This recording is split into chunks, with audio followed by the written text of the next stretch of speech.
Hello, everyone, and welcome to this gathering where we are exploring Indigenous justice and healing through the Healing Fund initiative supported by United Church Women. It is good to be together. My name is Adele Halliday. I serve at the General Counsel Office as the Anti-Racism and Equity Lead Staff, and I coordinate the 40 Days of Engagement on Anti-Racism. So this event is one in a series around the 40 days. So welcome if you are coming to this for the first time, and if you've been here for the other events in the series, it is good to see you again. Just a little bit, we'll go to the next slide, just a little bit about the 40 days of 40 days of engagement on anti-racism. I'm going to show you a picture of the website. This is our landing page for the 40 days. Here you can find everything that you might need about this fulsome program. So the live events that are happening every Wednesday at 6 o'clock Eastern Time, as well as the recordings, how to access the recordings from the video. There are a series of videos each week as well that are 1 minute and 3 minute long. We'll watch one of those videos shortly. A downloadable folder with materials for congregations that have prayers, worship prompts, ideas for study groups, and more, books from the bookstore, the Anti-Racism newsletter, and much more. So all of those are on the landing page for the 40 days of engagement on anti-racism. If you go to united-church.ca and just search for 40 days, you'll find yourself here where you can access anything that you might need related to this fulsome program. As I mentioned, there are a number of videos that are available for throughout the week. And this week, today, we'd love to show you one of those videos. This video is from Hayran Kim Craig, who is sharing some of her own experiences with racism and anti-racism. So here is Hayran.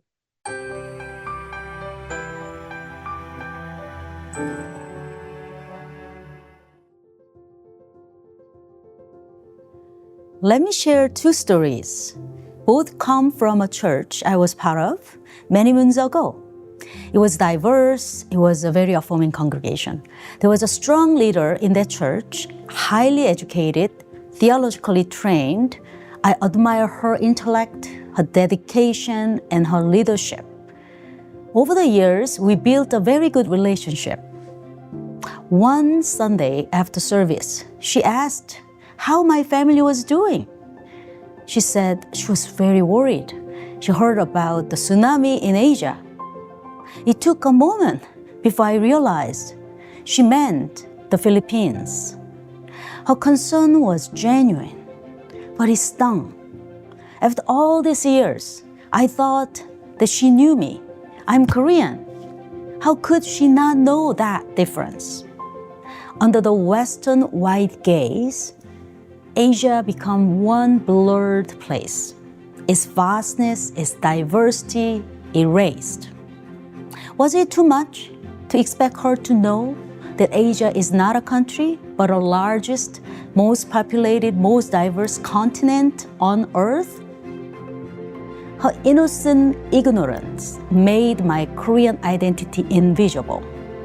And I've heard many friends of African descent talk about the ignorance they also faced. Racism breathes well in ignorance. White Eurocentrism thrives when differences are dismissed. Here is a second story. The same church welcomed many newcomers, including Korean immigrants. One member, a white lesbian who had helped lead the affirming process, told the committee that she felt unsafe around the Korean members. She assumed that they were homophobic. She didn't ask. She didn't know them.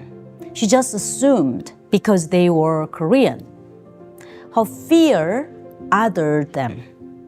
It told them that they don't belong. But some of those newcomers were queer themselves. Being a multiple minority means facing layered oppression. The work of anti-racism is to cast out fear. Before we other the racialized, we must check our own biases, our own privileges. Instead of judging, get to know their stories, learn their language, understand their lived experience, including their queer racialized experience.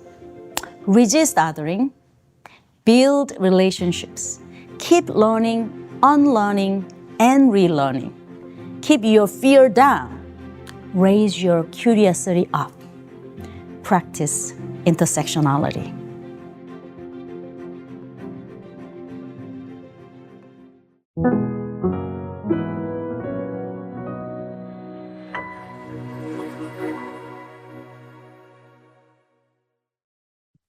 So many thanks to Hayran for her words. We will offer now a prayer that Hayran has written, and then we'll move into our focus for the evening on healing funds. Friends, let us pray together. Dear God of beauty, we give thanks to you for creating each of us in your image. We give thanks to you for celebrating our differences and our dignity. We acknowledge that we have not lived up to your dreams. Instead of honoring each other's dignity, we use race to belittle one another. Instead of learning about each other's differences, we hurry to judge. Our subtle and not so subtle ignorance and indifference to racism has harmed those who bear the stigma of race. Give us perspective to notice patterns of exclusion and discrimination. Give us spirits to listen to those who are impacted by myriad pricks, stabs, bullets, and bombs of racism. Grant us wisdom to notice interlocking oppressions of racism. Grant us minds to discern and detect the complexity of racism. Grant us words to utter a truth in a form of repentance. Grant us bodies to move in and resist in a form of solidarity. Grant us openness to learn new insights that affirm, respect, and liberate. Grant us humility to unlearn things that oppress, exclude, and discriminate. Grant us hearts to open and relearn old wisdom from our ancestors. Send us your wind, Ruha, and blow away the toxicity of racism in all its forms. Pour out your spirit, Ruha, of justice and love on our communities, so that racism would not poison us or divide us any longer. Transform us and help us to build an anti-racist world and live out your vision. In Jesus' name we pray. Amen. Thanks again to Hayran for those words. So now it is with great pleasure that we introduce or move into our focus for the evening around exploring Indigenous justice through the Healing Fund programs. And would like to introduce to you Joni Shawana, who is the Healing Fund Program Coordinator in the Indigenous Ministries and Justice Unit at the General Council Office, and Barbara Jajit, who is the National President for the United Church Women, and they will be leading our session this evening. So a warm welcome to Joni and Barbara. They will also introduce themselves more fully in a moment. Thank you, Adele. Welcome, everyone. Yeah, my first time doing a presentation. Well, Brian said I did one last year. So this my second time doing a presentation here.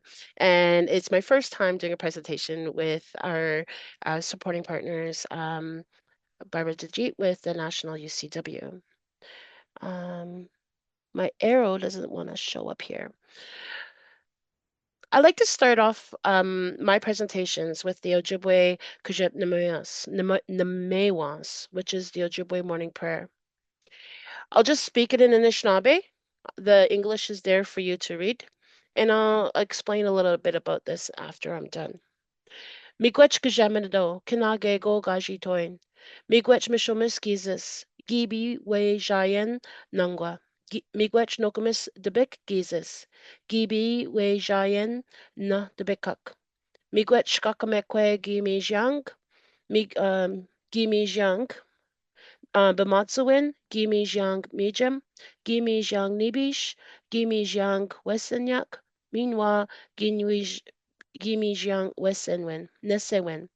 Sema Nabaganana, Gewednang, Wabanang, Jawanang, Minwa Epnikishmak. Not emotion, Jamoshkabwea, Minwa Jajot Deeya.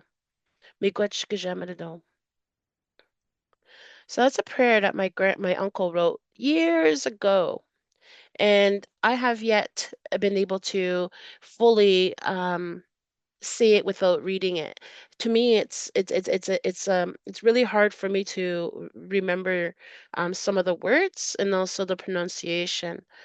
And the reason why I like starting with that is because it gives you firsthand um, knowledge to know that that's how far our language has been taken away from us, which stems from the residential schools. My grandparents were at residential schools. They didn't talk and speak the language to, well, my dad was spoken the language to, but my mom wasn't spoken the language to. And um, we were pretty much I was pretty much brought up amongst with my mom full time, so that language wasn't always taught to me and always spoken to me. I wasn't with my dad full time, but when we did come and visit, he'd always tried to speak the language, but I didn't understand.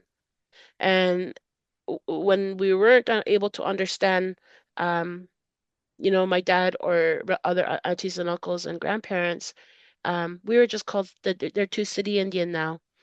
Yeah, because we removed ourselves from living on reserve, and I pretty much grew up in Toronto, um, from childhood right up to adulthood.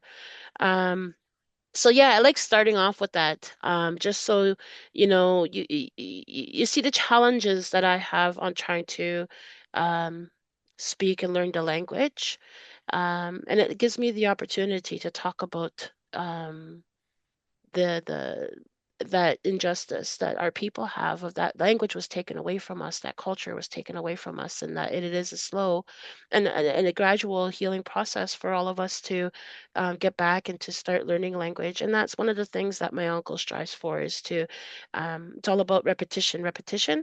And I just like reciting that prayer. And I think if I recite it more often, I would actually remember it and I wouldn't need it to be on the screen.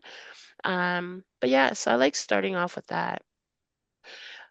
Aside from that, my name is Joni Shawana. Norin Dishnaka Shike Dodem. My spirit name is Wind, and I'm from the Turtle Clan.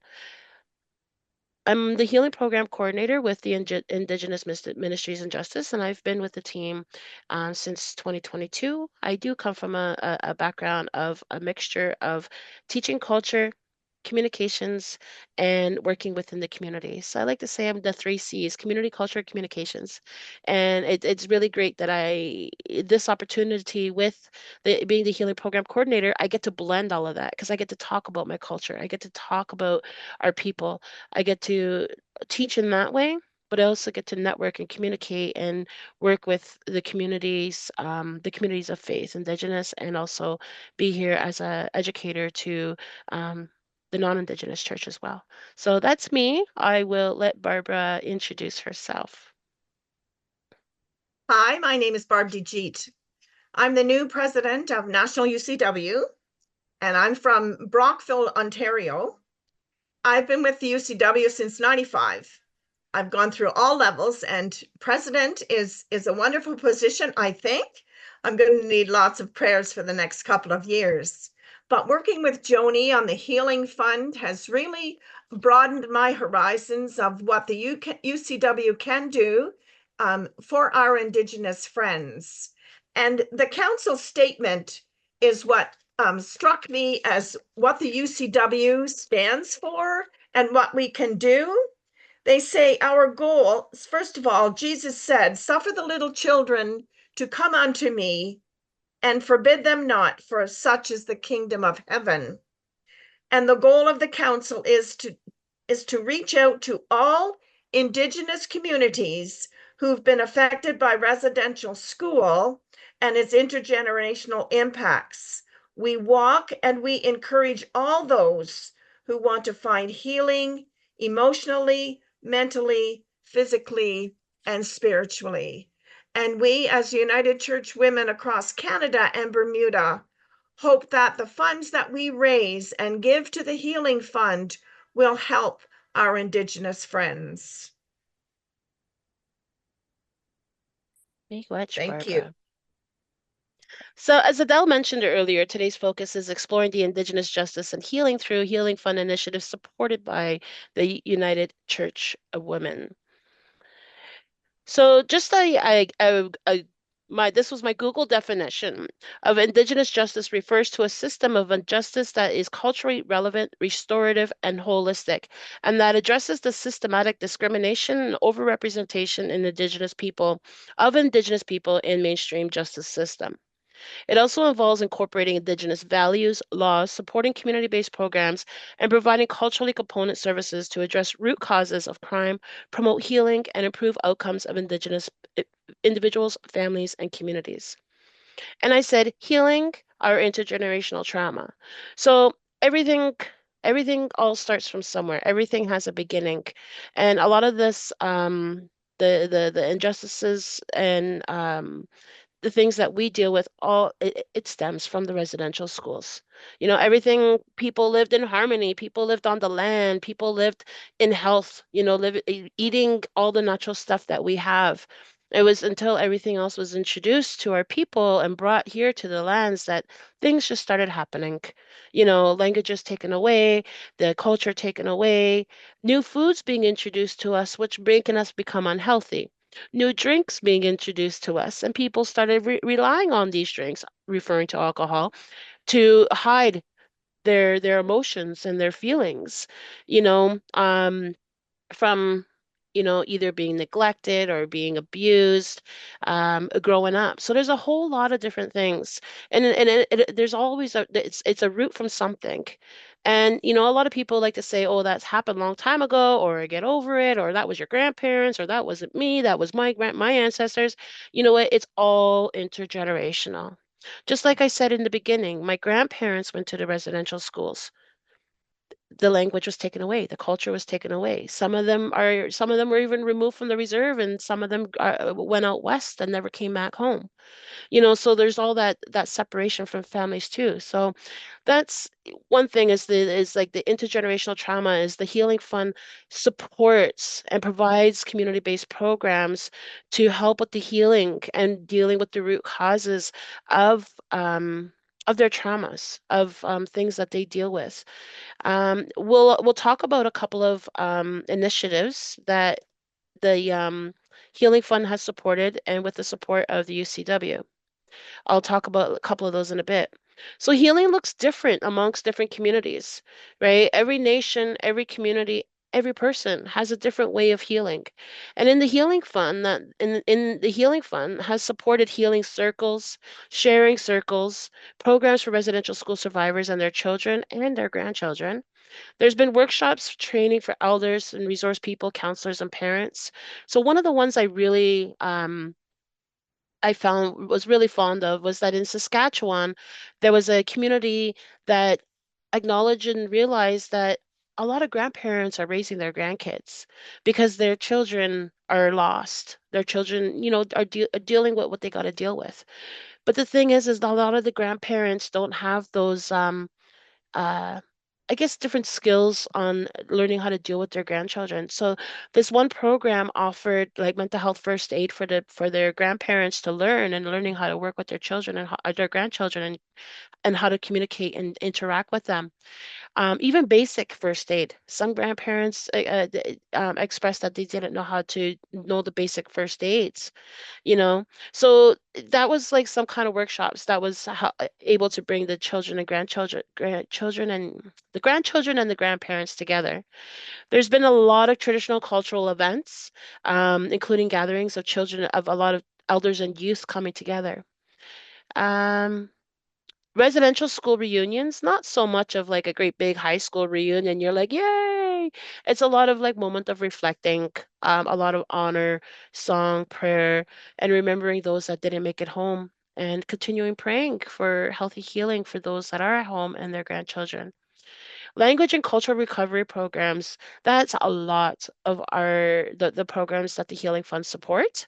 A lot of BC programs, and then a lot of these programs create resources. So when I started, there was resources of creating CDs.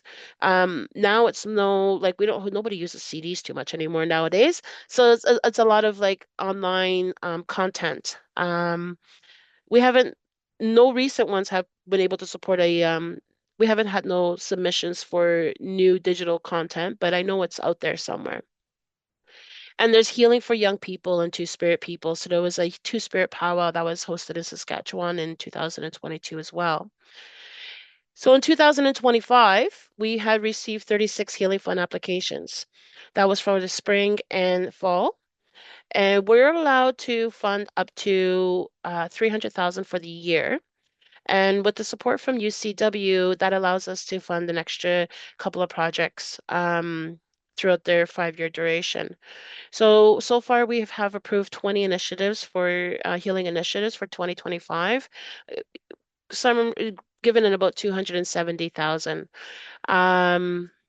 So it all depends on the asks from agents from communities. Some communities only ask for 5,000, 8,000, and their duration of programs vary from like a weekend camp or, a 2-week camp or biweekly programs. So it all depends on what their community needs are and how often they want to offer a program.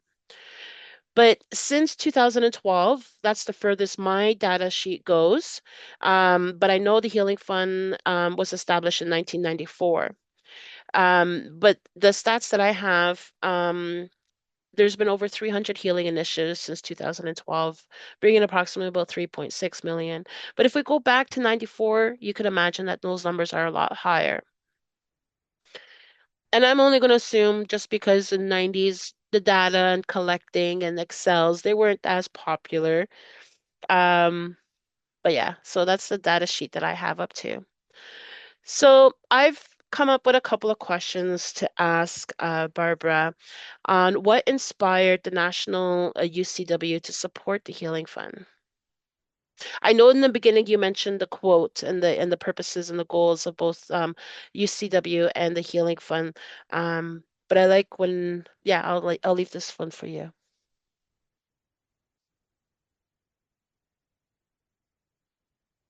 Your sound.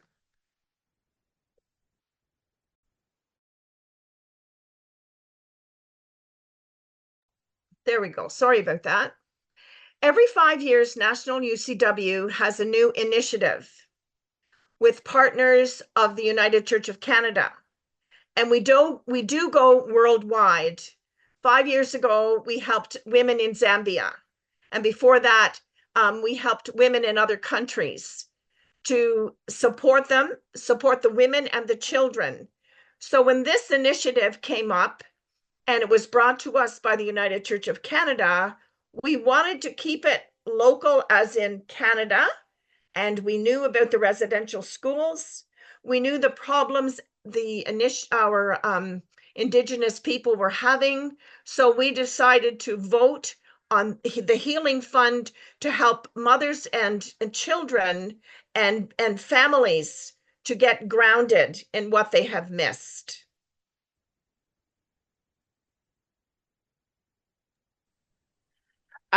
When did this partner, well, we've already mentioned the partnership began in, I'll answer this one, in 2022. And as Barbara mentioned, is that they support the initiative for 5 years. So we are with the support from UCW up until 2027. And so far, we've already been able to support 3 healing initiatives. Our working group approves, or they select, sorry, go to they select one applicant that focuses on the women and children and family programs out of the group of applicants that we get. So in the springtime, the working group selects a new initiative. So how has the UCW support impacts the justice and healing of Indigenous people and communities through the gifts? I think we've mentioned that, but if you have anything to add to it. United Church women, we're go-getters, and we like to help those that are less fortunate than us. We have local Indigenous people everywhere we live. Some of the churches have them, and we make sure that they know that we are supporting them in whatever way they need to be supported through the Healing Fund, that they can apply as well to get support. UCW stands for justice, and not only for the white people, like was mentioned before, but for all people. We have 4 pillars in our promise. And it's worship, stewardship. Oh dear, now it's gone from me. Worship, study, education. And so we become educated women through the Healing Fund and the information that we get, and we give it out to other people. In some of the meetings we get together, we bring people who have been affected and who have latched on to the initiatives that we've done, and they tell us their stories on how National UCW has helped them. Thank you. Thanks, Barb. I'll share one of those beautiful stories of how different UCW groups came together to support the Regina Native Outreach Ministries. So to date, since the UCW has become supporters to the Healing Fund, to date, there's been about 73,000 in gifts collected by UCW groups and given to the Healing Fund. It has started in the late 2022. We didn't have a chance, we weren't able to select an initiative until the spring 2023, just because that was the next rollout round for applications. So we have the Regina Native Outreach Ministries. I'm going to talk about each of them separately in a bit. We also have the Fort McKay Métis Nation Association, who did a Healing in the Kitchen program. And we also have currently Reflections Na Nan Dewe Jik Bejagojik program, Healing Grief in Families Impacted by Substance Abuse. So those are the current initiatives, and then we'll have a new one selected in the spring. And I believe my next slides is talking individually about each of the programs. So the Regina Native Outreach Ministries had a mother and baby welcome bag program. And it was to address the ongoing impacts of intergenerational trauma caused by residential schools. The mothers, Indigenous mothers who gave birth, were subject to racism and discrimination in violation of their rights. There was birth alerts issued when the moms went into the hospitals, and when staff identified a mother as being it was staff who identified a mother as being unstable to care for their baby. And these are the kind of same messages that were inflicted on Indigenous girls throughout residential schools as well. Currently, a lot of this is known as the 60 scoop or the millennial scoop. And the one of the objectives was to assure Indigenous mothers that there are people in the community who care about them, and to provide them some basic elements for the moms as they leave the hospital, to hopefully bridge them with new supports and additional supports that would help them with their motherhood and with the baby. It was to increase awareness of the injustices committed against Indigenous mothers through hosting a knitting circle to make baby blankets and for the mom and baby welcome bags. They held this twice a month, and this was through a partnership, not a partnership, but a way that this program brought people together. The Central Library offered a space to do these knitting circles. And it was also a time for the mothers to come together to do peer support and to support each other. Just like food always brings people together. So it's my understanding there was like bannock and tea. There was groups like that with some snacks for the moms too. So board members were making traditional medicine pouches.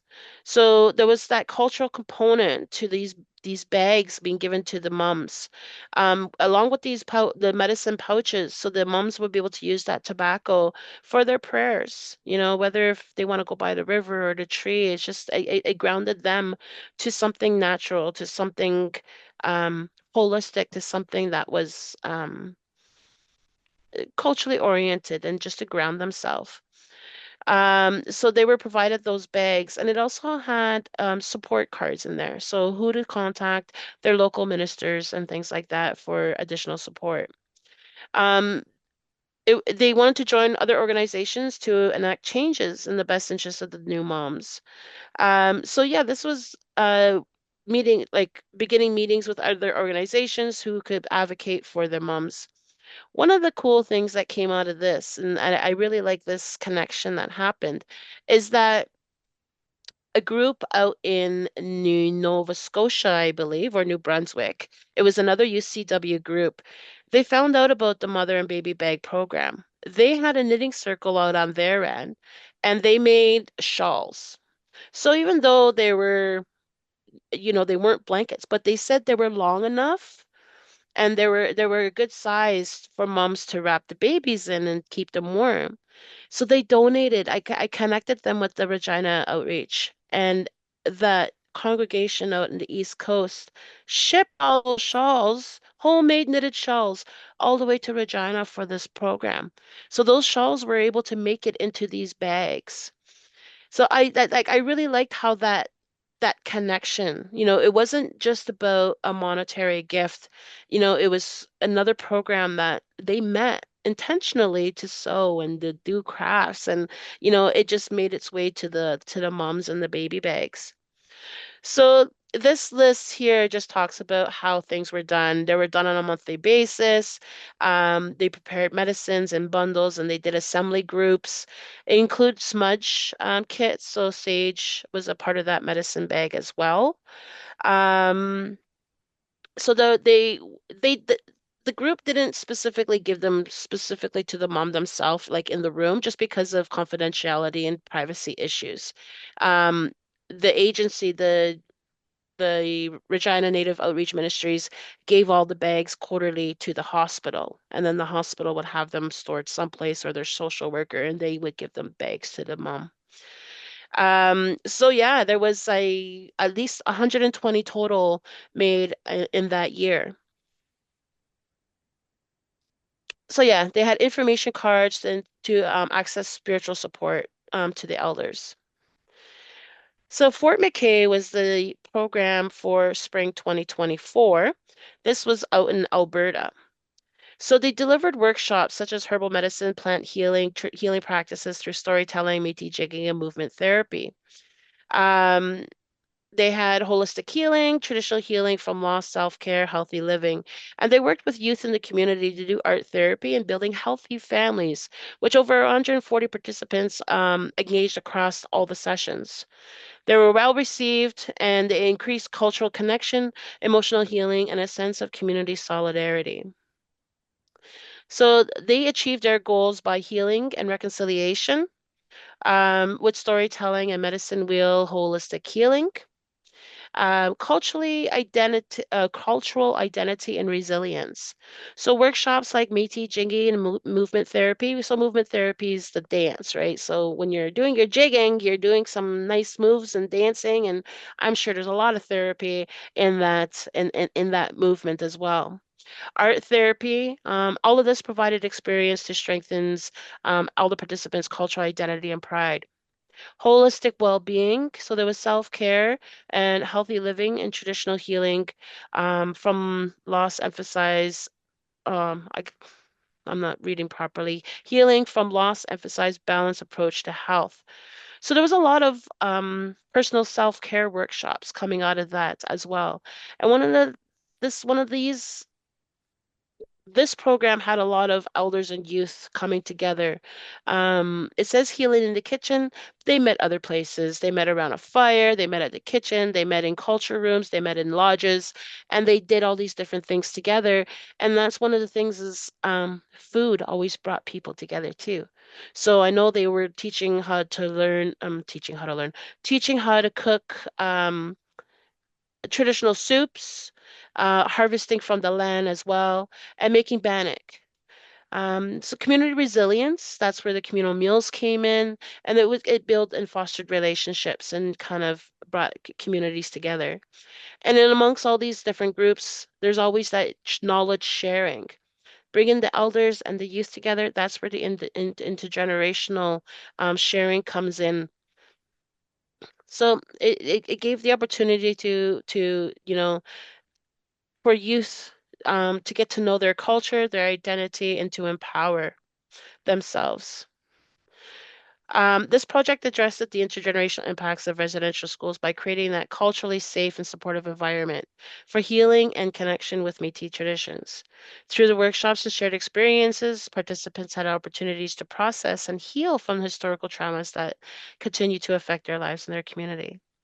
This project creates space for intergenerational healing, enabling survivors and their descendants to honor their experience while fostering a stronger, more resilient community. Here's the current initiative reflections. Um, I'm not one to, I always try to say the word, even though like I said, I'm not fluent. Non, the way, je gig, bejugoji, bejugoji jik. Jik, yes. So what exactly means, I have no idea, but I know it talks about the healing with horses. And I know one thing with that word, bejugoji jik, that just talks about the one nail. So our language is very it's not like when you say the sunset, you're not just saying the sunset. You're actually acknowledging and noticing what's happening with the sun. So you're actually saying the sun that meets the land.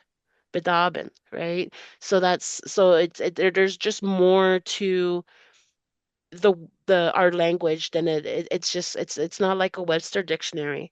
So when they identify a horse, that's that hoof. Bejik. Bejik is one, the gijik is a nail. So that's what they call a horse is the one nail, and that's that hoof of the horse. So a little bit of language learning here. That's what I've learned. So this program, there's a lot written here. I'll also share these slides with Adele if anybody's interested in a little bit more. But the whole idea of this program was bringing in youth and learning how to heal themselves, their grief and the loss, learning about dealing and dealing with their mental health challenges of trauma, depression, anxiety, and connecting with those horses. They foster personal growth and communication and confidence while addressing the intergenerational traumas. So they had individual and group therapy sessions to come and meet the Ojibwe horses. They also had opportunity to teach life skills of using horses to individuals who are struggling with mental health. Horses by nature develop coping strategies with confidence and are capable of reading and becoming aware of how a person is feeling before an individual even understands it themselves. I went to the farm and I got to meet the horses, and I'll be sharing that video shortly. And when I went there, I could honestly say I don't like horses. I was always scared of horses, so I was afraid of approaching them. And the horses sensed that. So when I got there, one horse like later on, one horse like literally like did the whole day thing and he got up on his legs and then I was like, oh, he must sense my fear because it kind of threw him out of whack a little bit.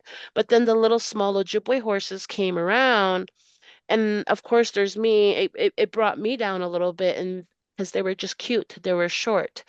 And I noticed that even my energy changed being in those stables. And the owner of the farm, she's like, the horses know. She's like, they know. That one knew that you're afraid, but these little ones came in to calm you. So that's what that means there is that the horses have these coping strategies to help you deal with these emotions. So they offered equine therapy sessions in the summer. They had two or three youth sessions that lasted duration of 2 3 days. It all depends. One was 2 days, the other was 4 days. So this was an initiative that was supported by the UCW for this year. So it dealt with a lot of grief and substance abuse because it's common impacts of residential schools and how it affects our communities through this intergenerational trauma. So the projects, they were open to all men, women, and youth.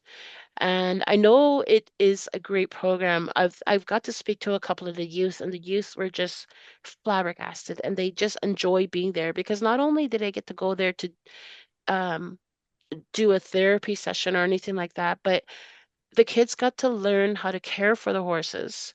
I seen them put out water, they did the food, they brushed them, right? So they got to take care of the horses in that sense as well. The retreats, it gave the opportunity for participants to have a safe space to process their emotions, to connect with themselves and the nature, and to find that solstice and, having a supportive community. Being on that farm, it was really relaxing because it's an older house. And then when you walk in that house, everything is older, like cabin-like in the house. And they got those old stoves, cast iron stoves, and they still use it. And just being in that space, there was another room that was just their craft room. So it was really comfortable. It was really warming just to be on the farm.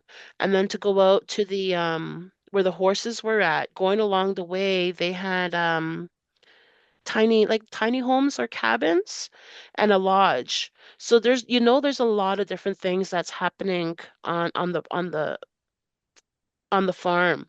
They had a teepee set up as well. So I asked if these other spaces are open for youth that come and the families that come here, and they said yes, everything here is open for them. They'll come in and have tea. They'll come in and do some craft works, or they'll go sit in the lodge and have training, not training session, but their grief sessions and having talking circles. So having a visit at the farm was really good for me to see hands-on of um, what this program offers and what it means to people. So participants began to heal from grief and identify their healthy coping strategies, acknowledge and understand the impact and recognizing the emotional toll of loved ones' addiction and how it affects their families, dynamics, balance, and healing.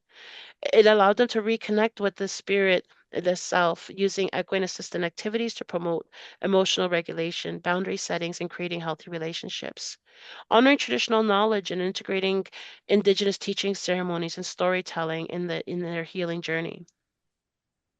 So I mentioned all of this already, but it's the objectives of the program was to heal grief and loss, that emotional resilience, understanding the impact of addictions and strengthening culture connections and creating that supportive community. Their website is here. Once again, I'll share the slides with Adele. So this is some of the photos that were taken over the summer. Um, you see the elders there with the youth. You see older adults. You see the youth. Now at the bottom, where the all the horses, I mean, all the hands are on that horse. That's one of the things that the owner, Marcia, encourages you to do is they put tobacco, and tobacco is a really sacred plant for us. Tobacco um, is like our telephone between us and the Creator. You know, the eagle is why we hold the eagle into high honors because that eagle is the one that flies the highest, and that eagle is the one that takes our prayers up above. Here, the children, the youth are laying that tobacco on that horse, and you're talking to that horse and asking for your prayers, asking the horse for your prayers, asking that horse to heal whatever it is that you need to heal. You could say it out loud or you could just feel it. The horse knows. You could just feel it, and then you let that tobacco sit on the horse and it goes where it needs to go. So that's that cultural connection that the youth have with the horse as well. And it's really like you open up the gate to go see the horses in their I don't know what you call it. They're not the stable, but they're where they run around. I don't know what's it called. But Corral. the what? The corral. The corral, yes. There's a bag of tobacco that sits there at the gate. So that's one of the very first things, if you're Anishnawbe or you live this way, you know what that tobacco is. You just take it, say your prayer, go see that horse. But these are things that you just learn and you learn and you develop over time. No difference from when you walk into a church and if there's holy water there, what do? Right? Same thing. We grab that tobacco and we make our prayers. So this is a video that I prepared over the springtime, and IT department helped me edit it, and it talks about the Reflections Healing with Horses program.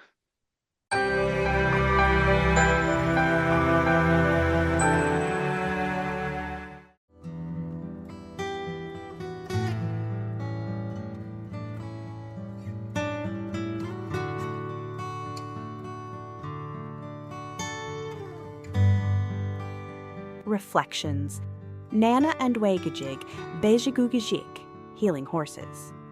We offer a unique, horse-assisted approach to helping individuals overcome mental health challenges, like trauma, depression, and anxiety. Our program fosters personal growth, communication, and confidence, while addressing intergenerational trauma. We provide individual and group therapy sessions, along with welcoming visitors to meet our Ojibwe spirit horses. Ani Bojo, my name is Marsha Manitoulin. I'm a social worker and equine assisted learning facilitator, and we're housed here at Alzamic Itiganing in Wiikwemkoong unceded territory. And here we have 6 horses. We have Willow and Cash, domestic horses, American quarter horse, and Appaloosa mare. And we just introduced 4 Ojibwe spirit ponies in June of 2004, and we've been in operation probably for the last 3 years here in Wiikwemkoong. So grateful to offer this experience for our youth so that they can learn about the horses and learn to connect with them. So we've had different youth come here, and a lot of them are looking for something to help them. And one in particular that I think about is one young girl who had talked about serious depression and suicide, and we just hold space for them, and we just sat in a circle, and the horses kind of bring out that conversation. And my Cash, who is an 18-year-old American quarter horse, came up to her. She was sitting on a chair, and he licked the back of her neck. He was just reassuring her that she's going to be okay. After every session, they say, "I want a horse." Hi, my name is Daisy, and working with the horses is great. I feel really comfortable, but at first I was really afraid of the horses, but you just get used to them. Coming here is really great. You can get a connection with the horses, and it's really fun here. So what keeps me motivated and hopeful is that we brought something very special for the youth in our community. I'm grateful to the participants who come out and the community who supports me. So one of the activities that we do here is that first when we get started, we usually are in our teepee or in the house. We have an opening circle, and that is to get us grounded. We introduce each other. We have a smudge. I usually have an elder present to open us up in a prayer. We get to know each other. We might share a little bit about ourselves and why we're here. Hi, my name is Jesse. Working with the horses means a lot to me and to others. When I come around the horses and do programs here, it makes me feel comfortable and safe, and it brings healing to me. This summer, we're going to be doing some grief workshops, sessions for our community members who are struggling with their loss of their loved one, suffering from addictions. Those people need support, and here it's a safe space for them to do that. I'm just so happy and thankful that we have so many community members that are open to the healing. Thank you for the Healing Fund. Thank you to the Healing Fund. We're so grateful to the Healing Fund for supporting us with that.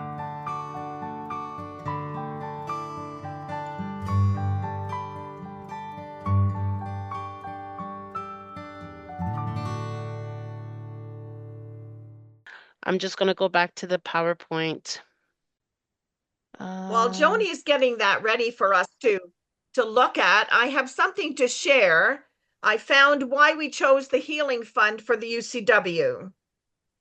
We chose the Healing Fund to support, to live out our step of the United Church of Apology for the Indigenous People of 1986.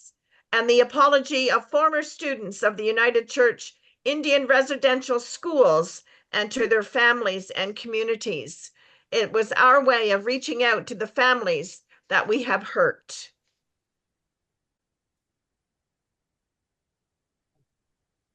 Thanks for that, Barb. So these are some thank you notes that we received from both the Regina Native Outreach Ministries and the Fort McKay Métis Nation. The reflections group, I thought the kids saying thank you in the video was their addition to this slide. So one of the things that we come and you know, how could your congregation, how could your community of faith, um, support the justices and and healing of Indigenous people in ways as UCW is supporting the Healing Fund. So I come up with a little list of attending your local UCC events related to reconciliation because you're going to learn about the people there. And I must say that, um, you know, what you learn in one area is not going to be the same thing you learn in the other because the West Coast, the nations out on the West Coast are going to be different and they have different teachings from the people that are Haudenosaunee in the Six Nations territory. No different from the Algonquins, the Crees, the Inuits. Every nation has their own teachings. Every community have their own ways of doing things as well. So it's important not to just say like, oh, I know them, they're Indigenous, and just think you know it all from all across. But no, that's not how it goes. You know, it's just, you know, you need to take that time to learn and acknowledge those communities that are within that area of where you're at. Join open community events hosted by local Indigenous communities, agencies, and organizations. So if you're in the city, there's always huge things happening in the cities. You know, Toronto has the Native Friendship Center. Every large city across Canada has a friendship center. A lot of their programs are open to community, non-Indigenous people as well. You know, there's always powwows, round dances and storytellings, and being at the fire is a big thing in the wintertime all across we call Indian country, all across the country. Those things are really powerful because the wintertime is the time to tell stories. You know, in the summertime, you know, you don't bring those spirits alive of whatever stories you're sharing. That's the time to do it in the winter. And they do a lot of praying and a lot of grief. Healing at those round dances because that's the time to do those things too. So there's a lot of cultural teachings. It's not just putting on an event because we want to sing and dance. You know, there's a lot of things that happen um, spiritually at those events. Visit the UCC bookstore. There's Indigenous authors. Adele has information on her slide deck in regards to these the books as well. Orange Shirt Sunday, which is new. United Church has acknowledged in 2025 that the Sunday before TRC Day, the Orange Shirt Day on the September 30th, so the Sunday before, UCC has designated that as Orange Shirt Sunday. So it's a time for UCC to come together and reflect, to honor and remember those that didn't make it home and those that are continuing with their healing journey of the traumas inflicted by the residential schools. And that's also a day I encourage, you know, UCCs. That's a day that, you know, that reconciliation and that giving could happen. If there's any collections for that day, to consider the Healing Fund. And give to the Healing Fund and its special initiative supported by the UCW. I don't know if you have other suggestions, Barb, but those were the ones that I've No, come up with. yeah. So this is if you want to support the Healing Fund and the UCW, um, I don't know if they're still accepting checks. I think they're still accepting checks. There's a new address that we have, and it's could be posted. I believe it's online on the website. I don't know exactly the new address, but when you do submit a check or you go to the online link for the Healing Fund, there's a spot on the form. You could just write NUCW um, for the Healing Fund, and then that tracks the gifts that are specifically to through the UCW woman. So that's that. And I believe that's the last bit of my presentation. If anybody has questions.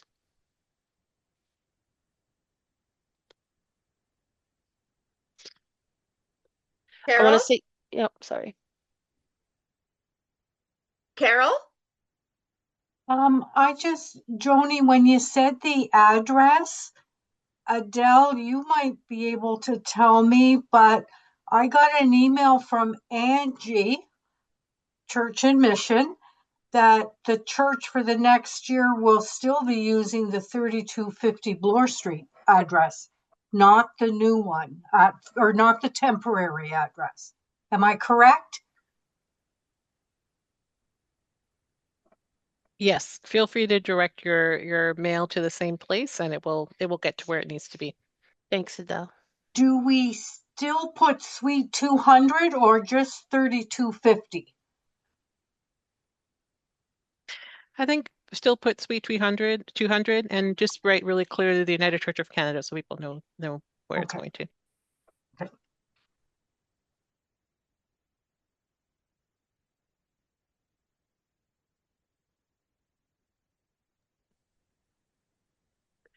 All No right. other Well, questions?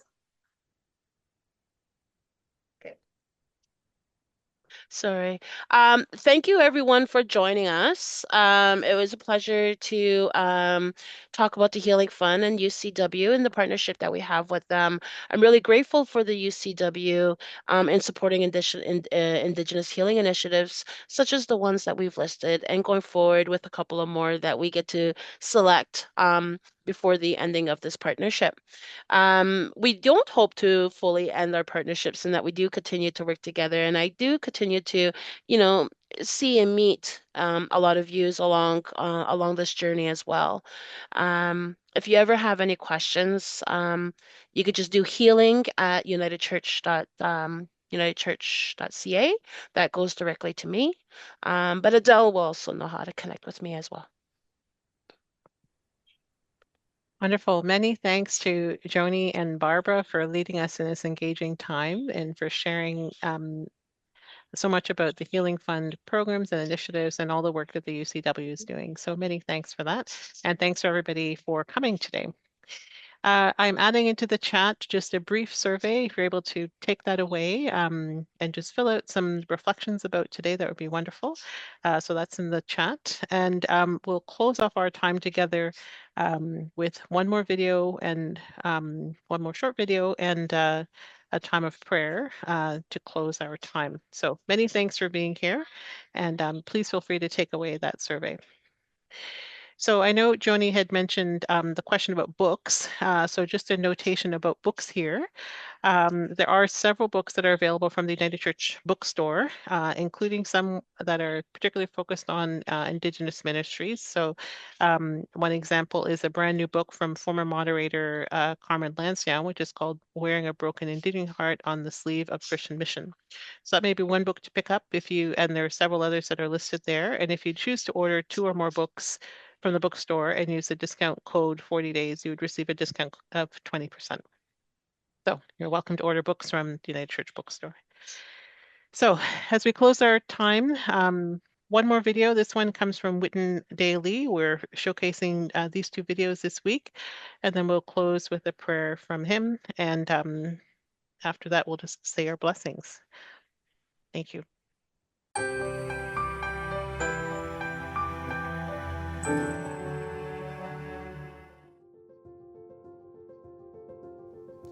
I am Black. I've always known this, of course, but I didn't truly know it until I came to Canada over 6 years ago. Back home in Jamaica, I never had to see myself primarily through the lens of race. I didn't carry the weight of stereotypes or walk around anticipating prejudice. But that changed when I migrated. I came full of energy, hope, and purpose, ready to plant roots and thrive. I chose Canada over the United States because I believed it was more inclusive and less racially charged. But I was reminded of a Jamaican proverb, "No swap black dog for monkey," which means don't trade one problem for something worse. The racism I hoped to avoid was there too, just quieter, more polite. And that realization was disheartening. One of my first encounters happened in my building, and the second at work. I was waiting for the elevator with my laundry basket. A white woman approached, but stood far away. When the elevator came, she said, "I'll catch the next one." It happened again. Same woman. This time, the elevator was empty. Still, "I'll catch the next one." I tried to explain it away. Maybe it was a gender thing. But then I saw her ride comfortably with other men, just not black men. At work, I was the only black person on staff. At first, things seemed fine, but then came the microaggressions, the condescending tones, the subtle dismissals. I shared ideas that were brushed aside only for them to be reintroduced later by white colleagues and praised as new. I kept trying to rationalize it. Maybe I wasn't clear. Maybe it was just office politics. But the pattern was too consistent. So yes, now I know I'm black. Not because of my skin, but because of how I am seen. To be seen through suspicion, dismissal, or polite distance is to carry a burden I never knew before.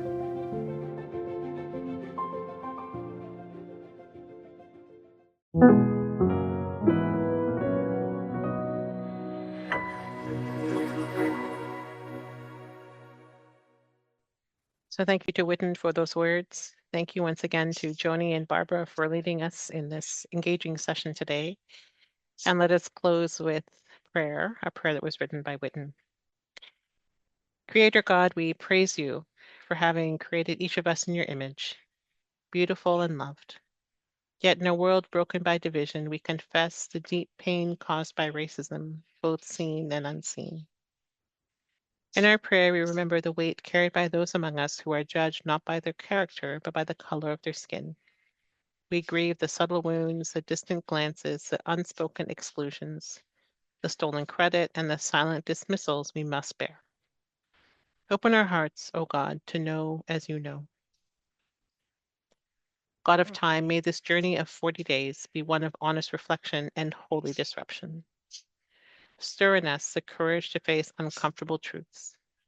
Grant us the will to listen with humility and to stand boldly against injustice. Heal what has been broken. Restore dignity where it has been denied. Teach us to move in solidarity with each other, not as saviors, but as neighbors, kinfolk, and co-creators of a better world. In the name of the one who breaks every chain, we do pray. Amen. Amen, and thanks and blessings to all. Miigwech.